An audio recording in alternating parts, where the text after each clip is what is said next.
Good afternoon, YouTube world. How are you guys doing today? I hope you've been having a blessed day today. I hope you know who Jesus Christ is and that you have a relationship with Him. Today I'm just going to talk about the Wright 32-inch Stander B model, which is the entry model for commercial use. I didn't know it, but I was seeing a video the other day that this is basically your entry level to mowing. Like if you're not going to use it a whole lot throughout the week, then it's better to get the Stander B. But if you're going to use it every single day on your mowing accounts, then they recommend you get the Standard I, the Wright Stander Intensity. I did not know that at the time, and I bought this one. But if I would have known that at the time, I probably would have bought the other one, just because it's made more for like commercial use, and this one is not really made for that. I haven't had really too many problems with this mower. The only problem I've had is the other day when I was mowing an account, the belt came loose out of nowhere. It didn't break, it came loose. And the mower itself only has like not even 40 hours total. And I've been having it for 2 years. Next month will be 2 years. Yeah, next month in June, July will be 2 whole years. And like I said, other than that, I haven't really had any issues with this mower. And you might be saying, you only have that many hours and you've been having it for 2 years. Do you use it? I was like, yeah, I use it. I use it the most on Thursdays, is when I do all the accounts that are like corner lots in residential areas, and I take the 32, and that's it. I take the 32, the weed eaters and the blowers. And then on Saturdays, because right now I don't have work to keep me busy the entire week, so I have work. My work days are Thursdays and Saturdays, and on Thursdays it's a full day, and Saturday is a full day. But on Thursdays is when I use the most of the Wright Stander. And then on Saturday I might use it like on 2-3 accounts, and that's it.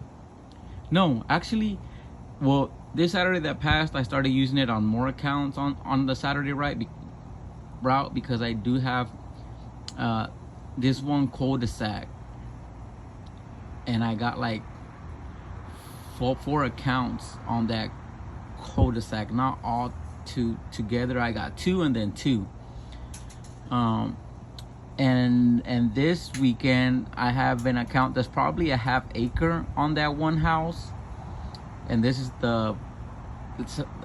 past Saturday was the first time I used it on that house, because I was like, let me try it, because we were using the Toro Time Master that's right behind this mower, and I was using it.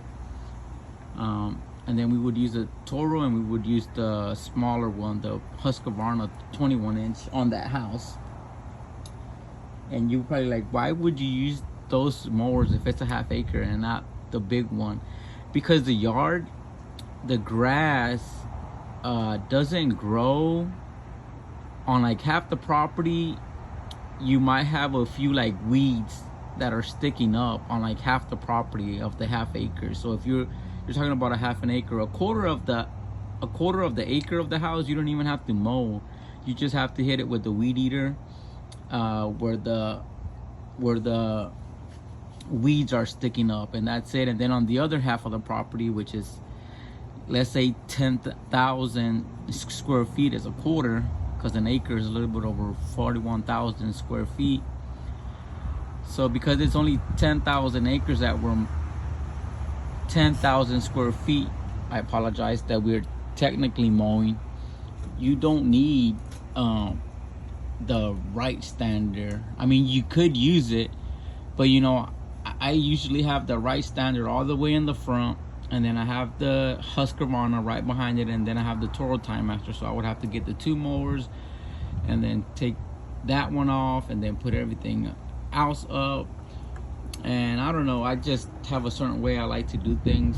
But I tried it last time and it actually worked pretty good, because I was like, let me just mow the entire half acre, even though it doesn't need it, just to see how long it takes me with the, and we used the Toro Time Master, the 30-inch in the front, the whole front, and then I just went immediately into the backyard with this, because the backyard is, it's where it's like 15,000 square feet in the back as soon as you go in the gate, and then in the front, let's say it's 5,000 square feet, just the front part. So I went in the back and I mowed it. He mowed all the front and I mowed all the back, and it probably took us like half an hour between the two mowers to mow it, edge it, and blow it, and weed eat it. So I was like, that's not bad. So I used it on that house, and then on all those lots right there in that cul-de-sac, that they're pretty big lots. So I use it there, but that's basically the only spot I use it at on Saturdays. Is when I get to that cul-de-sac, it's where I use this machine the most on Saturdays. Is towards the end, because all the other accounts in the morning we just use the push mower and the Toro Time Master, because they're small lots. And I just like I said, I don't use it that much, and that's why it only has so many hours. But if you were to ask how many hours the push mower has, that push mower would have to have at least around 200 hours on it, because that's how we used to do all the accounts, was with the push mower. Like, and of course Junior was the one who was push mowing while I was doing the edging, weed eating, and blowing, because he's young, and putting him on the push mower, you know, what can he really hurt except for like a pipe, an irrigation pipe, and if he doesn't see a cable, he's gonna cut a cable, which a lot of these new subdivisions, they have everything really tucked away and put away very nicely, so you will never cut a cable or anything like that. So, and that's why I did the edging and the weed eating, because you know, and I know that if you don't really know how to use the weed eater, and I know I've seen some videos on YouTube where there's some 15 and 14-year-old kids, man, they're such amazing at weed eating, and I was like, that is cool, you know. But Junior here, I haven't really trained him on the weed eater, and I don't want him to grab a rock or grab a piece of mulch and throw it and fling it and break a window, even if it's not a customer's window. What if it's the window on the truck, on the work truck? And you don't want that, you know. So I try to limit the liability that I have on the properties and just letting him use the push mower. I do want to train him on the weed eater. He has used it to do like the size of the houses, you know, but he like runs through a lot of string, you know, and that's how we all learned, I guess. You know, if you don't practice, you're never gonna get better at it. But I want to let him do it a little bit more and more, but we'll see when that time comes. But him just helping me on the push mowing part helps me a lot, because I handle everything else. And then, like, let's say at a property he gets done push mowing before I do, then he just hops on the blower. What can he break being on a backpack blower? He can't break anything. You can't break a window by blowing air in it, you know. Even if you were to hold the throttle all the way down, you're still not going to break a window. The only thing you can do is, like, if somebody's walking on the sidewalk, is blow dirt on them, and then, you know, you have to apologize. But he hasn't done that. He's very aware of his surroundings. He looks out for people. But yeah, being on the push mower and the blower, you can't really do anything wrong except maybe if you didn't mow the yard right and you left the piece, or if you didn't blow the driveway completely and you left mulch and dirt on the driveway. That's the only thing that you can do wrong. And that's why I just have him on those two pieces of equipment right now. I do the edging, the weed eating, and I do the roundup, because you have to be licensed to do the roundup at the accounts, and I'm the only one with the license to spray roundup on the yards. So I just let him do that. I want to teach him on the Wright Stander, but as well as I do, and I know, like I said, there's teenagers that are using them, and I've seen the videos on YouTube, but I think those teenagers have been doing them for years. And if you're gonna teach somebody on a Wright Stander, you need to do it where it's like at least an acre lot, and you tell him mow this half, and it's the half that you have left that's actually away from the house, and you don't have any fences nearby. And you don't want to teach them also if there's a pond around there, unless you already did your 3-4 passes around the pond, so that way he can only go so far. But like I know, how many hasn't it happened to professionals that have been doing it for years and decades, and we still get the mower in the pond? I've seen it with my own eyes. I've seen top-notch professionals. At the end of the day, where's the mower? In the pond. So it's happened to all of us. It hasn't happened to me yet, and I thank God, because I don't really have any accounts that have a pond, even though I do work inside the subdivision, and a lot of the accounts are next to the pond. But when you work in a subdivision, you only do up to where the house ends, and then you usually have 20 or 30 feet before you get to the pond where the customer's property's in, and it's usually another company that does all the ponds on the mowings around those subdivisions. And but yeah, like I said, you just have to be very careful, and you always want to use the right mower at the right spot. Like, some people like using the walk behinds with the Velcro around ponds because it's safer. It is, because if you were to flip over or whatever, you can just jump off it, versus if you're using a zero turn and you're sitting down on the seat and you got your seatbelt buckle and you have the little rack on the top up, if you're about to flip, you think you'll be able to unhook your belt, and how are you going to jump if you're on your butt? You still have to get up and then jump. And I've seen some people get hurt very seriously because that's happened to them. And and that's why we need to be very careful when we're mowing around ponds. We could be the #1 technician out there, but it just takes that one little mistake and it's over. Like some gentleman has said one day, you might be so comfortable with that property, and you're always cautious when you mow certain properties because you already know them. But it's that one time you got comfortable, and that's the one time that it cost you, because you stop being cautious around that property, and that's why things usually go wrong. And it's true, because when you do something, you do it 1,000 times and nothing happens, but that 1,001 is what did you in. And I'm not, myself in the past, I've broken one window off a car, using a weed eater. It wasn't a good day, but I know it's happened to a lot of us. We break that window, and man, like, all because of a little pebble that you caught on the weed eater and it flung it, and that's it. It like literally shattered it completely. But yeah, like, the belt is the only thing that's went wrong on the Wright Stander B. I just replaced it, and it didn't have that many hours, so I mean, I hope you know, this belt at least lasts me 100 hours, I'm hoping.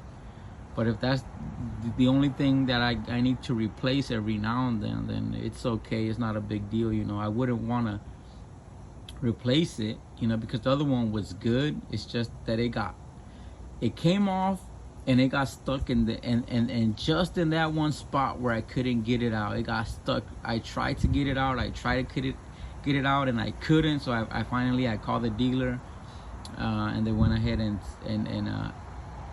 fixed it real quick, which I was very grateful to the place I take my mowers, you know, right here in Plant City, called I4 Power. They replaced it real quick. I had it back and going on the accounts, because this is the machine that I use on Thursday the most and a little bit on Saturday. And if I had to push mow all the accounts, I would have done it still, but it just takes a little bit longer. But yeah,